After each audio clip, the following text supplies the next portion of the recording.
Welcome to the Tides of Time podcast, where each month we'll embark on a journey through time.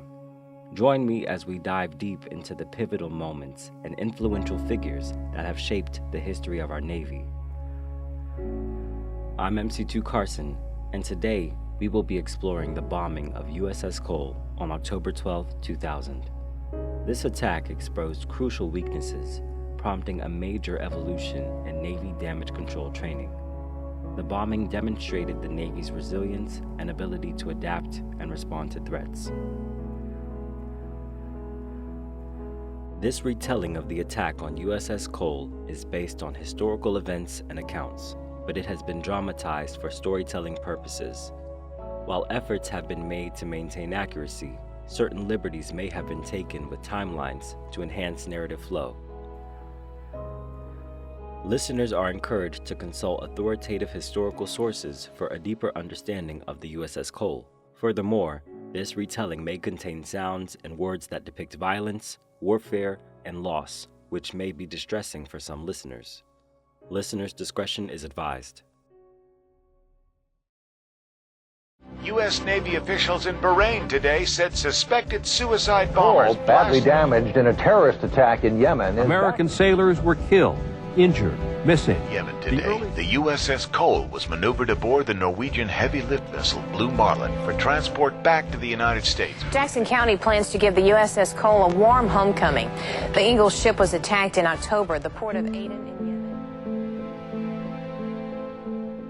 On August 8, 2000, under the command of Kirk S. Lippold, USS Cole embarks on a deployment departing from Norfolk to traverse the Mediterranean, Red Sea, Gulf of Aden, and Indian Ocean.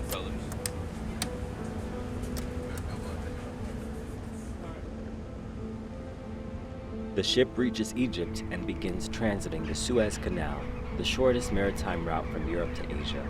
Crossing the canal can take several hours or even days, depending on the volume of ship traffic and the size of the vessel.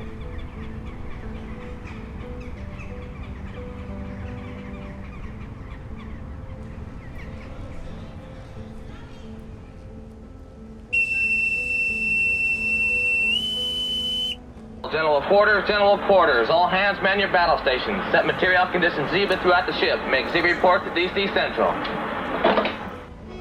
An unexpected fuel leak throws the ship into general quarters. The crew, quick to respond, sets Zebra in less than 8 minutes and 30 seconds. The fire party and engineering department secures the spill and cleans the affected area quickly. However, this incident leaves the ship low on fuel. With no oil or ship nearby to conduct an unrep, the Cole is left low on options. After lots of discussion, a decision is made to refuel at a small port in Aden, Yemen.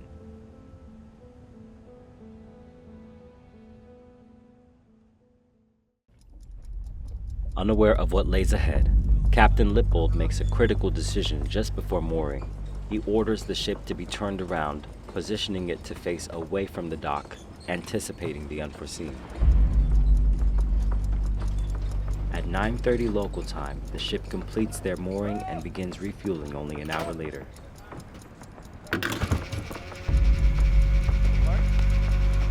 The crew lines up on the mess decks as the CO authorizes an early chow.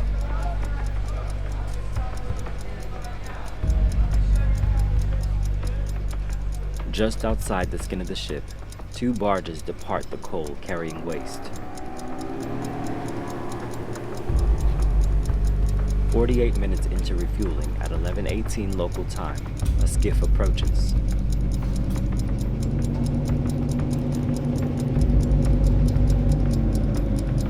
The 2 men aboard the skiff wave to the crew, who have no reason to suspect the danger lurking beneath the surface.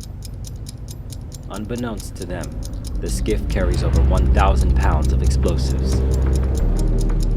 Then, without warning, the 2 men aboard the skiff detonate the bomb.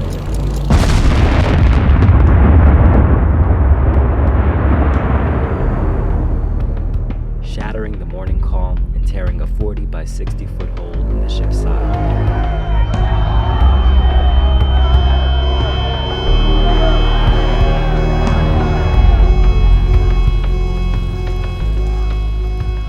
chaos, some crew believe it to be an explosion related to the refueling.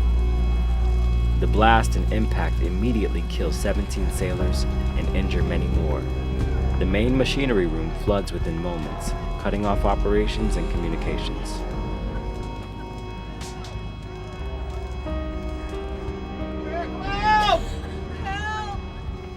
Thick, acrid smoke fills the passageways, choking those who struggle to breathe. Amid the chaos, the ship is thrown into general quarters as every sailor aboard fights for survival.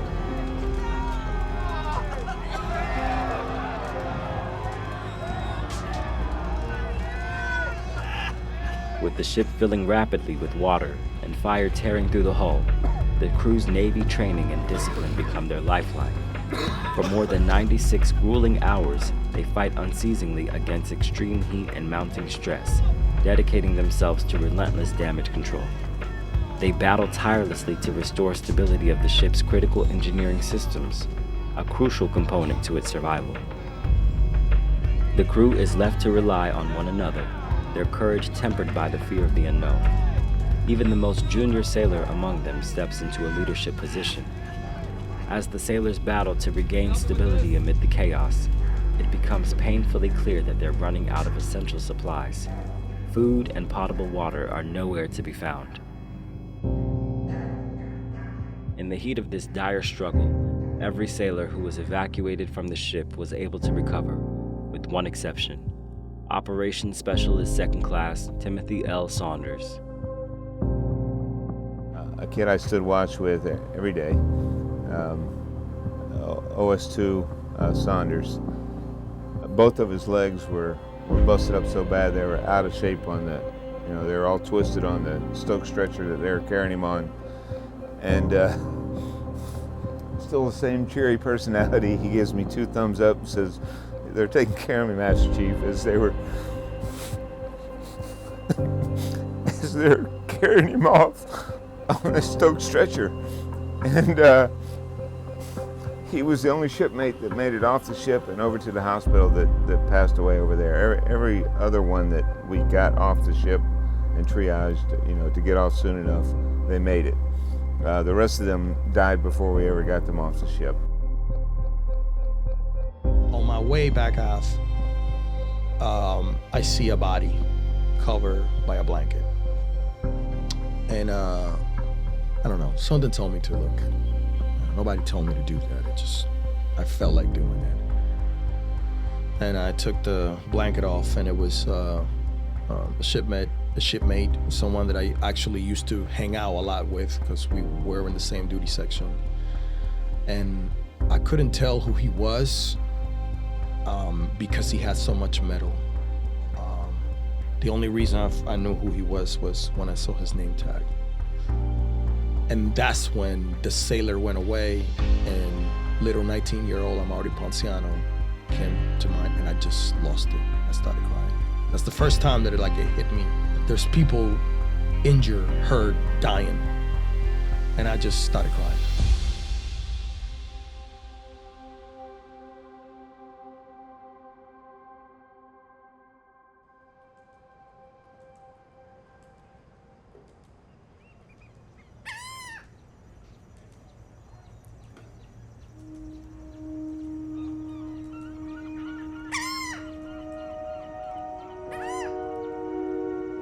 In the days following the attack, the wounded USS Cole was not left to face her fate alone.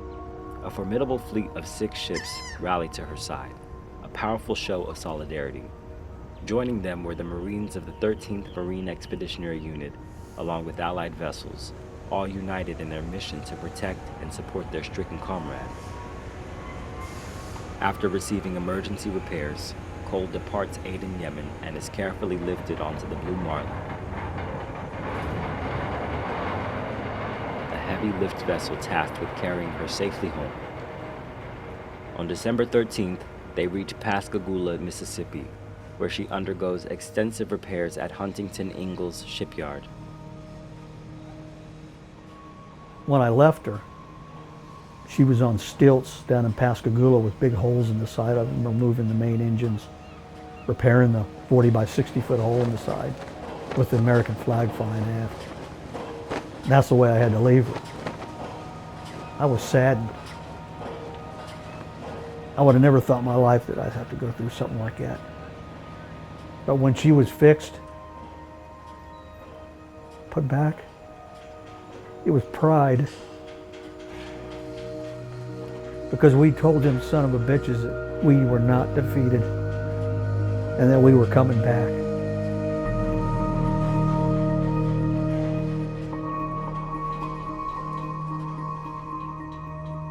By Christmas Eve, the Cole rejoins the fleet, marking the beginning of her final phase of recovery, a journey that stretches well into 2001. As the Cole's recovery continues, a significant development unfolds on November 29, 2000. The U.S. State Department and the Yemeni government reach a crucial agreement, establishing clear protocols for questioning witnesses and suspects. This document lays the foundation for a cooperative investigation into the attack, signaling a new chapter in the pursuit of justice. The investigation uncovers a chilling truth. The bombing was meticulously planned, with ties leading directly to Al-Qaeda. This wasn't their first attempt. Earlier, the same group had targeted another U.S. Navy warship, USS the Sullivans. But fate intervened. Their boat, overloaded with explosives, sank before they could strike. Undeterred, the terrorists salvaged their deadly cargo, biding their time. Those very explosives would later be used in the devastating attack on the Cole.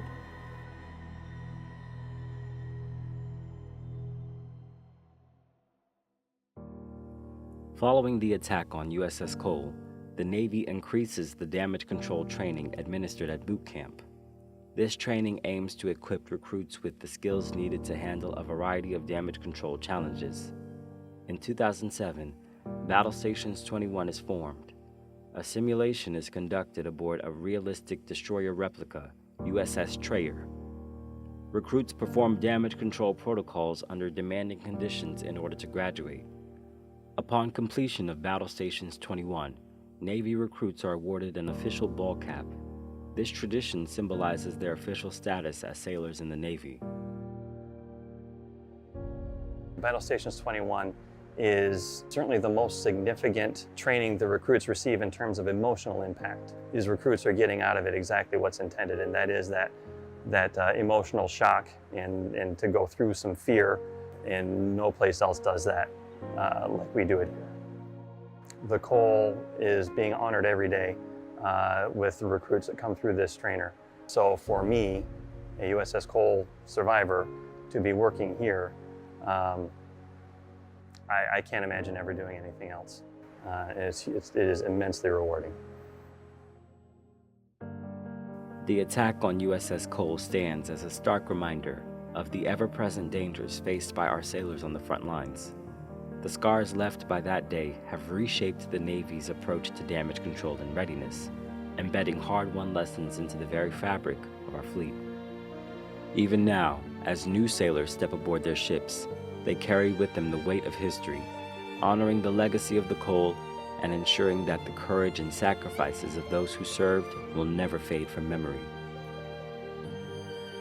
This episode of Tides of Time is dedicated to the lives we lost during the attack on USS Cole.